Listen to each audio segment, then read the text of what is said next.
warahmatullahi wabarakatuh. Waalaikumsalam warahmatullahi wabarakatuh. Alhamdulillah, nahmaduhu wa nasta'inuhu wa nastaghfiruh wa na'udzu billahi min shururi anfusina wa min sayyiati a'malina man yahdihillahu fala mudilla lahu wa man yudlil fala hadiya lahu. Asyhadu an la ilaha illallah wa asyhadu anna Muhammadan abduhu wa rasuluh alladzi la nabiyya ba'da, amma ba'd. Alhamdulillah kita semua telah diberikan nikmat oleh Allah Subhanahu wa taala di mana kita mampu untuk hadir di acara seminar training mingguan kita di perusahaan Gamis Muslimah. Saya Muhammad Agung Syamei selaku CEO dari Gamis Muslimah akan membawakan sedikit materi bagi para bapak-bapak dan ibu-ibu karyawan mengenai tauhid yang baik, kunci karyawan yang baik pula. Nah, kenapa kita di sini harus memahami pengertian dari tauhid itu sendiri, kenapa? Bahwasanya tauhid ini dari segi bahasa, dari bahasa Arab itu wahada yuwahidu tauhidan, yang artinya mengesahkan. Jadi di sini kita sebagai seorang muslim haruslah wajib hukumnya bagi kita semua untuk mempelajari yang namanya tauhid. Karena tauhid ini juga adalah sebuah fondasi dalam agama kita. Nah, oleh karena itu kenapa seorang muslim itu perlu untuk belajar tauhid? Jadi di sini ada beberapa alasan. Yang pertama itu adalah tujuan diciptakannya manusia. Nah, sebagaimana di dalam firman-Nya di surat Az-Zariyat ayat 56, A'udzubillahi minasyaitonir rajim. Wa ma khalaqatul jinna wal insa illa liya'budun. Dan aku tidaklah menciptakan jin dan manusia melainkan supaya mereka beribadah kepada aku. Nah, dari ayat ini kita dapat mengambil kesimpulan bahwasanya kita sebagai manusia itu diciptakan semata-mata hanya untuk beribadah kepada Allah. Dan juga dan keselamatan seseorang di akhirat kelak itu ditentukan oleh tauhidnya. Orang yang mati di dalam keadaan bertauhid maka ia akan selamat di akhirat walaupun membawa dosa yang besar sekalipun. Dan untuk tujuan yang kedua adalah syarat diterimanya amalan bagi seseorang. Dalam surah Al-Maidah, A'udzubillahi minasyaitonir rajim, innama yataqabbalullahu minal muttaqin. Sesungguhnya Allah hanya menerima amalan dari orang-orang yang bertakwa saja. Nah, pekerjaan ataupun profesi yang halal merupakan suatu amalan kebaikan. Nah, jika amalan kebaikan ini ingin bernilai ibadah di mata Allah, maka kita perlu untuk melandasinya dengan tauhid. Jadi tauhid ini bukan hanya semata-mata untuk menunaikan kebutuhan hidup.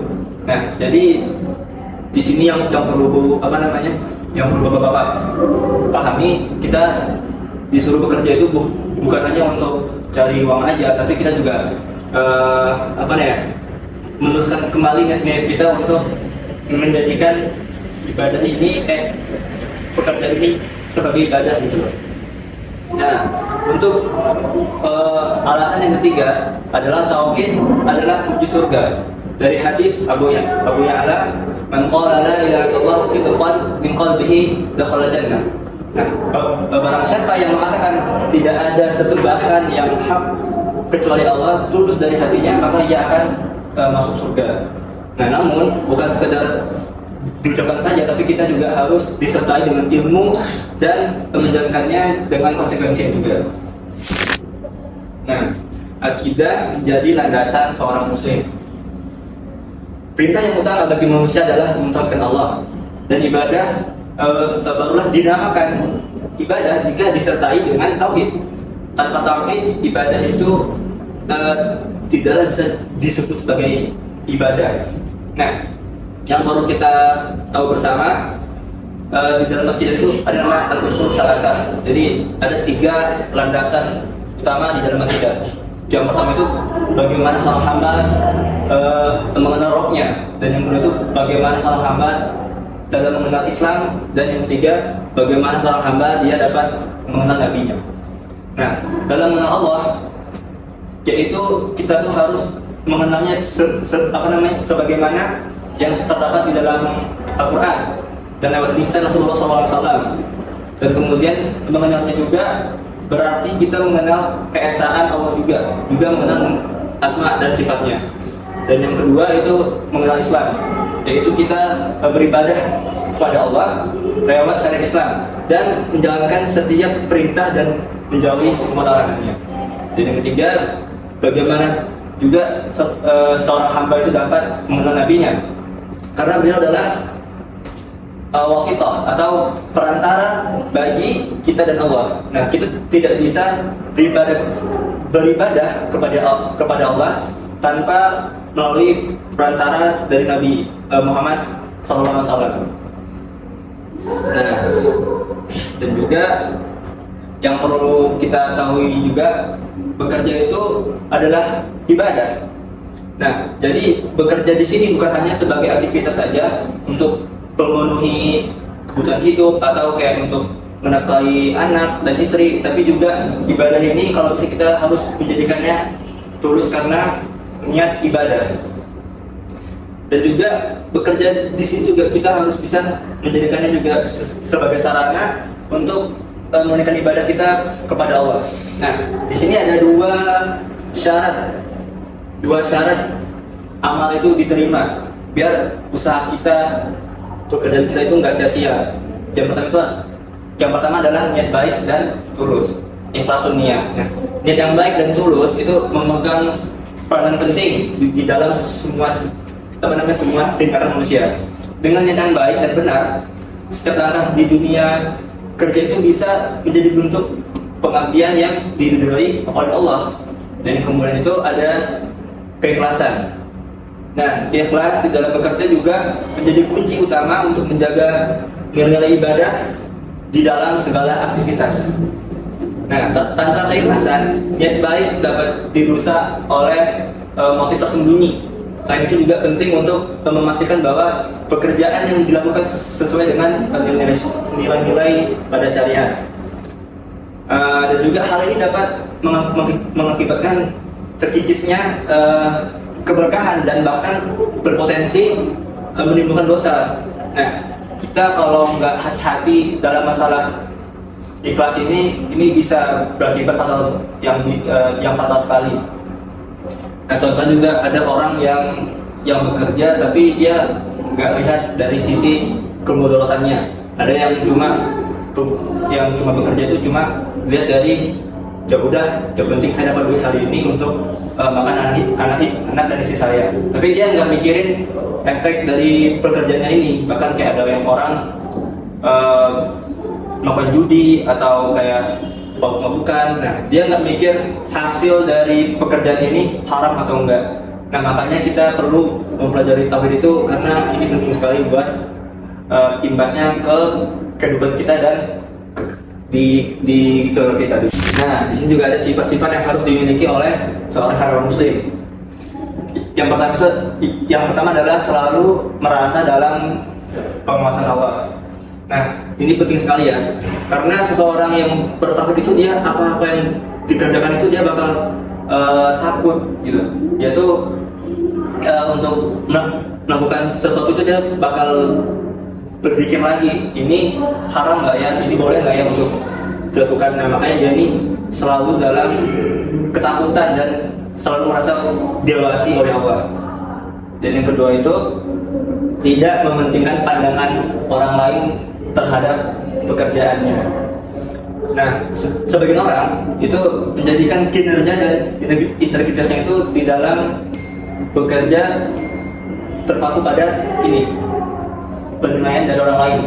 Nah, biasanya pekerjaan yang dilakukan ingin dilihat dan diapresiasi oleh orang lain. Apabila tidak ada orang yang melihat, maka dia nggak mau ngerjain. Nah, makanya kita perlunya tekad yang kuat dan tujuannya jelas. Kita ini bekerja untuk apa gitu, bukan hanya bekerja ingin dilihat oleh teman, dilihat oleh bos kita, tapi kita kembali lagi ini ujung-ujungnya ke niat yang lurus tadi. Dan yang ketiga itu bersemangat dan loyalitas dalam bekerja. Nah, tadi udah disebutkan bahwasanya itu bekerja adalah ibadah.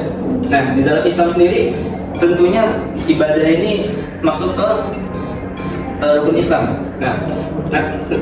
Makanya tempat bekerja tentunya harus di tempat yang halal gitu, karena hasilnya juga akan halal. Oke, ini yang ketiga. Dan yang keempat itu berkomitmen terhadap kualitas dan kolaboratif. Nah, kita tuh sebagai karyawan itu juga harus berusaha untuk memberikan yang terbaik di dalam segala hal yang dilakukan. Dan juga ini mencerminkan prinsip keunggulan yang dianjurkan di dalam Islam. Jadi kita tuh sebagai muslim yang baik dan taat, kita harus bersikap kooperatif dan mampu untuk bekerja sama dengan rekan-rekan yang lainnya gitu. Jadi kita nggak boleh egois dan mementingkan diri sendiri, tapi kita harus bersatu, bekerja sama untuk menyelesaikan pekerjaan yang diemban. Dan yang kelima, itu sifat yang harus dimiliki oleh karyawan muslim itu memiliki jiwa kepemimpinan. Nah, sebagaimana juga Nabi kita Muhammad SAW itu beliau dari sejarahnya beliau juga sangat baik sekali di dalam leadership gitu. Dia tuh mampu untuk memimpin umatnya. Nah, kita bisa mengambil contoh juga dari beliau bagaimana seorang karyawan ataupun seorang suami itu juga harus memiliki sifat jiwa-jiwa kepemimpinan ini. Karena juga kepemimpinan ini juga bukan hanya di tempat kerja saja, tapi juga di rumah juga, karena ada istri dan anaknya yang harus dibimbing dan dibina. Nah, di sini kita bisa mengambil contoh dari sifat Rasulullah sendiri dan para sahabatnya di dalam bekerja. Nah, Rasulullah itu ya, kan dulu beliau itu kan semasa kecilnya itu dia berdagang, menjualkan dagangannya Khadijah. Nah gitu. Jadi beliau ini dari dulu itu kita tuh nggak diajarkan untuk hidup miskin, tapi kita tuh diajarkan untuk terus bekerja apapun yang terjadi. Nah gitu. Jadi bukan berarti Islam ini tidak mengajarkan kita bermalas-malasan, tapi kita tuh harus harus bekerja untuk memenuhi kebutuhan sehari-hari kita. Dan juga di sini ada kisah dari Abdurrahman bin Auf, salah satu sahabat Nabi kita yang terkenal dengan keberhasilannya dalam berdagang, dan juga beliau ini juga adalah seorang sahabat yang kaya raya sekali. Nah, kisahnya ini di dalam berdagang ini banyak sekali memberikan banyak pelajaran yang berharga bagi umat Islam. Nah, salah satu kisahnya itu yang paling terkenal, Abdurrahman ini pernah meninggalkan Mekah pada masa awal Islam untuk melarikan diri dari persekusi terhadap kaum muslimin. Nah, ketika meninggalkan Mekah, ia hampir kehilangan segalanya. Namun dengan kebijaksanaannya, kerja keras dan keberuntungannya, ia berhasil membangun kembali kekayaannya dari awal. Nah, yang kita bisa bayangkan, ada orang yang keluar dari kampung halamannya tidak membawa uang sepeser pun, tapi dia setelah pindah ke kota lain, dia bisa merintis kembali dari awal, dan beliau ini sukses kembali untuk mencapai kekayaannya seperti di masa dulu gitu. Juga Abdurrahman bin Auf ini juga memiliki keterampilan yang luar biasa di dalam berdagang. Dia juga dikenal dengan orang yang jujur, adil, dan ahli di dalam menilai peluang bisnis. Nah, ketika pindah ke Madinah, Nabi Muhammad SAW mendirikan pasar Qainuqa sebagai pasar di Madinah, juga yang dijalankan oleh orang-orang Yahudi. Nah, Abdurrahman ini dengan cepat menjadi salah satu pedagang yang ada di pasar tersebut. Nah, dan juga salah satu kisah menarik yang terjadi di sini, Abdurrahman itu melakukan sebuah transaksi yang sangat menguntungkan. Dia pernah membeli sepetak tanah di Madinah dengan harga yang murah. Kemudian setelah beberapa waktu, tanah tersebut menjadi sangat bernilai karena lokasinya yang strategis. Nah, Abdurrahman kemudian menjual kembali tanah tersebut dengan harga yang jauh lebih tinggi dari harga yang dibelinya pertama kali. Nah, dan dengan keuntungan yang ia dapatkan, ia dapat memperluas usahanya di dalam berdagang. Nah, jadi semuanya kita bisa melihat ini sebuah kisah yang masya Allah sekali dari Abdurrahman bin Auf, bagaimana beliau bisa memulai dari nol. Nah, kenapa bisa seorang Abdurrahman itu yang dari awalnya itu punya apa-apa terus hilang lagi, terus kembali lagi punya gitu. Nah, karena beliau ini juga salah seorang sahabat yang dijamin masuk surga. Nah, dan pastinya beliau ini juga mengamalkan tauhid dengan sebaik-baiknya.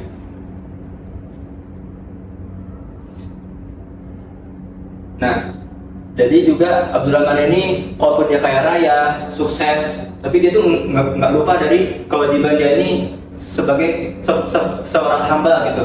Dia tuh nggak lalai dengan agamanya. Dia sangat dermawan, dengan kekayaan ini dia bisa bantu orang lain, dan juga dari sebagian keuntungannya ini dia selalu mendonasikan ke orang-orang yang membutuhkan, termasuk kepada kaum muslimin. Nah, dengan sikap jujurnya, kerja kerasnya, dan keberuntungannya, Abdurrahman bin Auf menjadi salah satu pedagang yang terkemuka di kota Madinah. Dan juga kisahnya ini menjadi inspirasi bagi banyak orang tentang pentingnya integritas, kerja keras, dan keberanian di dalam berdagang dan bekerja. Nah, mungkin kalau bisa kita implementasikan di pekerjaan kita saat ini di industri fashion, mungkin saya sebagai CEO atau kepala perusahaannya ingin menerapkan beberapa kebijakan yang mana nanti kebijakan ini dapat menaikkan ketakwaan kita bersama, baik itu karyawan ataupun para staff yang lainnya. Nah, yang ingin saya bikin itu kebijakannya itu yang pertama mungkin setiap kita lewat waktu sholat atau azan sholat kita hentikan semua operasional. Nah, jadi nanti semua karyawan yang laki-laki itu kita wajibkan untuk sholat 5 waktu di masjid. Dan untuk yang perempuan, ibu-ibu, nah itu nanti kita akan sediakan musola bagi mereka untuk melaksanakan sholat secara berjamaah. Dan yang kedua itu untuk kebijakannya. Nah, nanti nih kalau ada bapak-bapak yang misalnya pengen puasa sunnah, nah nanti juga dari perusahaan sendiri akan menyediakan insya Allah iftar gratis bagi orang-orang yang berpuasa, baik itu puasa sunnah Senin Kamis ataupun puasa Qayyum Mubit dan yang lain-lain. Dan juga insya Allah kita nanti setiap Jumat kita akan mengadakan Jumat Berkah. Nah, jadi Jumat Berkah ini nggak hanya cuma untuk para staf saja, tapi kita insya Allah itu bakal memberikan juga untuk orang-orang di sekitar perusahaan ini. Nah, jadi nanti yang akan merasakan dampaknya itu bukan dari kita aja, tapi juga orang-orang di sekitar perusahaan kita. Nah, kemudian yang lainnya itu seperti ini, bagi nanti ada karyawan yang teladan misalnya. Karyawan ini bisa dibilang rajin terus, nggak pernah telat, terus ibadahnya bagus. Nah, nanti itu setiap bulannya perusahaan akan memberikan beliau ini reward yang besar. Nah, itu nanti diberikan umroh gratis mungkin atau haji gratis. Nah, itu bisa kita implementasikan nanti. Ya, mungkin kalau dari saya cukup itu aja yang bisa disampaikan. Nah, harapannya saya sebagai kepala dari perusahaan ini bisa bapak-bapak semua dan ibu-ibu semua bisa mengamalkan dari intisari dari tauhid yang tadi telah dipaparkan. Nah, bahwasanya tauhid ini sangat berefek sekali ke pekerjaan kita semua. Nah, jadi setelah keluar dari ruangan ini, saya berharap semoga Allah menjadikan kita hamba-hamba yang bertakwa dan diridhoi olehnya. Mungkin saya akhiri training kita pada kesempatan kali ini. Lebih dan kurangnya mohon maaf. Syukran ala husni ihtimamikum. Assalamualaikum warahmatullahi wabarakatuh. Waalaikumsalam.